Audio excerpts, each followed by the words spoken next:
আমাদের এই প্রথম যখন রোহিঙ্গারা আসছিল তখন এরদোগানের ওয়াইফ, প্রেসিডেন্টের ওয়াইফ, ফার্স্ট লেডি দৌড়ে আসছিল এই রোহিঙ্গাদের জন্য।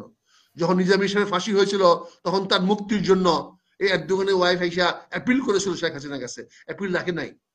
আজকে সে এরদোগান কি বিপদে আছে, আমাদের তরুণ সমাজ দরকার বললে আমরা লাখেলা যেতে পারি। আর সে এরদোগান আজকে তুরস্কের তরুণ সমাজকে বলতেছে শয়তানের বাচ্চা। অন্তর্ভুক্তিমূলক নির্বাচিত অঙ্গীকারবদ্ধ বলেছেন।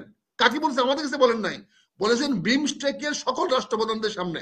ওখানে বলে আসছেন যে উনি একটি সুষ্ঠু, নিরপেক্ষ, অবাধ এবং অন্তর্ভুক্তিমূলক নির্বাচন দিতে অঙ্গীকারবদ্ধ। তার মানে অঙ্গীকারবদ্ধ উনি আওয়ামী লীগকে নির্বাচন করতে দিতে দেওয়ার। তারপর কি বলছেন? তবে সে নির্বাচনটা হবে সকল সংস্কারগুলো করার পরে, সংস্কারগুলো করার পরে। তবে সংস্কার করতে কদিন লাগবে? তিস্তার ব্যাপারে নাকি ভারত বলছে যে এই যে বর্ষা আসতেছে, বর্ষার মধ্যে সব পানি ছেড়ে দেবা, এবার শীতে যা করছো করছো, এই আগামী বর্ষা আসতেছে, বৃষ্টি শুরু হবে, এই আগামী মাস থেকে বৃষ্টি শুরু হবে, কাজে পানি আটকাবা না, বাংলাদেশে যত পানি লাগে তিস্তাতে সব পানি ছেড়ে দেবা। এরা সব প্রস্তুত। কাজে এটা নিয়ে কোনো চিন্তা কিছু কারণ নাই। কাজে এটা আমি স্যাটেলাইটলি বললাম যে ভাইরে, রাষ্ট্র is not that easy complex thing, easy things. রাষ্ট্রকে ডিল করতে হলে এইভাবে হয় না। আমার পররাষ্ট্র উপদেষ্টা একটা বক্তব্য শুনলাম না আজকে 24 ঘন্টা 48 ঘন্টার মধ্যে, 3 দিন ধরে সম্মেলন হলো, আমার পররাষ্ট্র উপদেষ্টা একটা কথা শুনলাম না। আজকে বাংলাদেশের লিডিং নিউজ চলতেছে 1,80,000 রোহিঙ্গাকে ফেরত দেওয়া হচ্ছে, ফেরত নিয়ে চলে যাচ্ছে। এটা ভারতের মায়ানমারের ওই মহিলা উপপ্রধানমন্ত্রী নাকি আমাদের খলিল সাহেব কানে কানে বলেছে। কারণ এটা আমরা কোনো মিডিয়াতে কোথাও দেখি নাই, মানে কোনো আলোচনা কোথাও দেখি নাই, ইন্টারন্যাশনাল কোনো ফোরামে দেখি নাই। এটা খলিল সাহেব ঘোষণা দিলেন যে উনি ওনার কানে কানে বলে দিয়েছে যে হয়তো যে আমরা পাঠাবো, ডোন্ট ওয়ারি মাই ফ্রেন্ড, আমরা পাঠাই দিচ্ছি। 1,80,000 হঠাৎ করে সিলেক্ট করলো। কাজে 1,80,000 চলে যাবেন, আমাদের তো ঝামেলা আরো মুক্ত হয়ে যাচ্ছি, আগামী ঈদের আগেই চলে যাবেন। কাজে লিড নিউজ তো হয়ে গেছে ওইটা। ইন্ডিয়া তো লিড নিউজ না আজকে বাংলাদেশে আজকে লিড নিউজ ইন্ডিয়া না, ইন্ডিয়ার সঙ্গে মোদির সঙ্গে সম্পর্ক লিড নিউজ না। লিড নিউজ চলতেছে এখন টেলিভিশন দেখেন, লিড নিউজ চলতেছে 1,80,000 রোহিঙ্গা ফেরত নিতে মায়ানমার সরকার রাজি হয়ে গেছে, উপপ্রধানমন্ত্রী বলেছেন। চিন্তা করে, সেখানে প্রধানমন্ত্রী আসে নাই এই বিমস্টেকে, আর ওদের জানটা তো আসেই নাই। তারপর সে আইসা কাম পাইল না, রোহিঙ্গা নিয়ে যাবে। 1,80,000 রোহিঙ্গা সিলেক্ট করতে পারবেন আপনি? এই 13 লক্ষ থেকে পাঠাবেন যে, ওরা যদি ডাককে ডেকেও নিতে আসে, দিতে পারবেন আপনি? এই যে আপনি ঘোষণা দিলেন 1,80,000 নিয়ে যাবে, আপনি দিতে পারবেন? আপনি দেওয়ার ক্ষমতা আছে? বলেন। কাজে আপনারা দেখেন আমাদের বাংলাদেশে আজকে 7 দিন ধরে তুরস্কের নিউজ ব্ল্যাকআউট। টার্কি সম্বন্ধে কোনো নিউজ পাবেন না, কোনো আমাদের পত্র পত্রিকা টেলিভিশনে কোনো নিউজ নাই। কেন? টার্কিতে কি হচ্ছে এটা জানার অধিকার আমাদের নাই? টার্কিতে কি হচ্ছে? এই এরদোগান তো আমাদেরকে অনেক সমর্থন করেছে, অনেক সাপোর্ট করেছে। আমাদের এই প্রথম যখন রোহিঙ্গারা আসছিল তখন এরদোগানের ওয়াইফ, প্রেসিডেন্টের ওয়াইফ, ফার্স্ট লেডি দৌড়ে আসছিল এই রোহিঙ্গাদের জন্য। যখন নিজাম ইসলামের ফাঁসি হয়েছিল তখন তার মুক্তির জন্য এই এরদোগানের ওয়াইফ আইসা অ্যাপিল করেছিল শেখ হাসিনার কাছে, অ্যাপিল রাখে নাই। আজকে সে এরদোগান কি বিপদে আছে, আমাদের তরুণ সমাজ দরকার বললে আমরা লাখেলা যেতে পারি।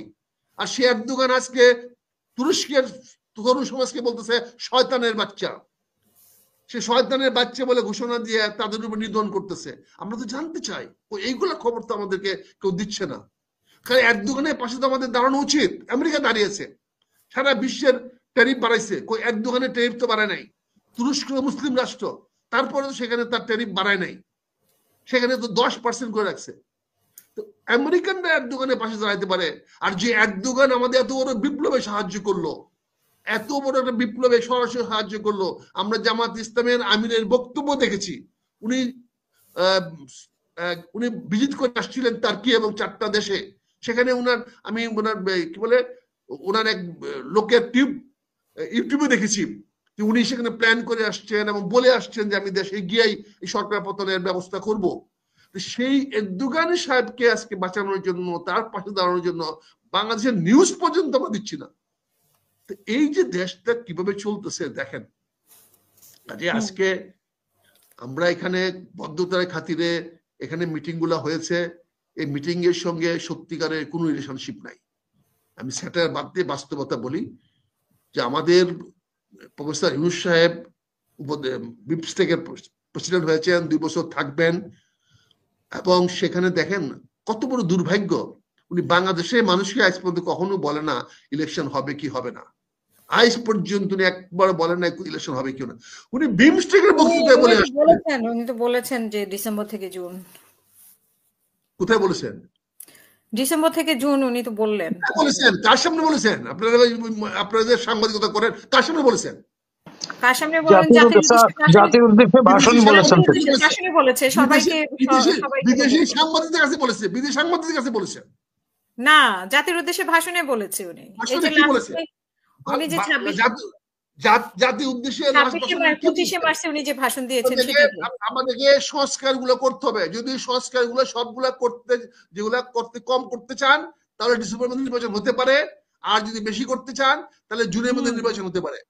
আর এবার উনি কি বলে আসছেন এতে বিমস্টেকে, যে এই সরকার নির্বাচন দিতে ওয়াদাবদ্ধ, দে আর বাউন্সড, এবং বলেছেন সংস্কার শেষে তারা দিয়ে দিবেন। এবারে বলে না কম সংস্কার এই সংস্কার, কথাগুলো বোঝার চেষ্টা করেন আপা। ওনার বক্তব্য প্রতিটা বক্তব্যে টুইস্টিং, প্রতিটা বক্তব্য চেঞ্জিং, ল্যাঙ্গুয়েজ চেঞ্জিং, মিনিং এ চেঞ্জিং। উনি কি বলেছেন যে এই সরকার একটা সুষ্ঠু অবাধ অন্তর্ভুক্তি মানে কি আওয়ামী লীগ থাকবে সেখানে, এই তো অন্তর্ভুক্তিমূলক নির্বাচন মানে কি আওয়ামী লীগ থাকবে। উনি কিন্তু আওয়ামী লীগ বাদ বলে নাই, উনি বলছেন অন্তর্ভুক্তিমূলক একটা ইনক্লুসিভ নির্বাচন উনি দিবেন, দিতে উনি অঙ্গীকারবদ্ধ।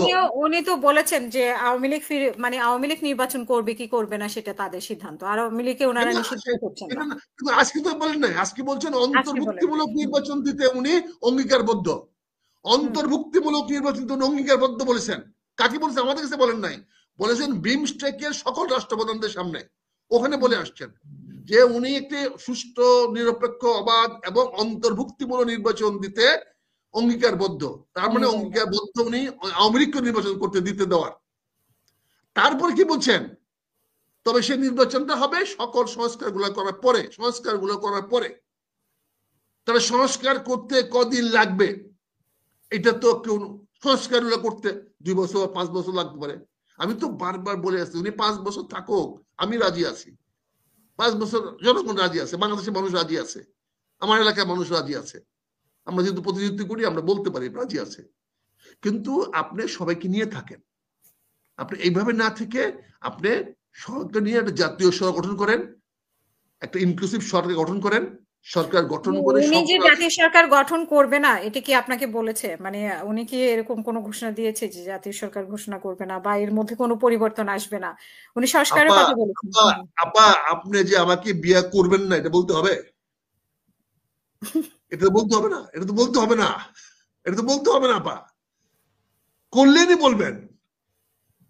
সরি আমি এই কথাটা খুব একটা অ্যাডাল্ট জোক হিসেবে দিলাম, আদালত নিয়েন না, অ্যাডাল্ট জোক হিসেবে দিলাম, বুঝছেন কলিমুল্লাহ স্যার, মাইন্ড করেন না।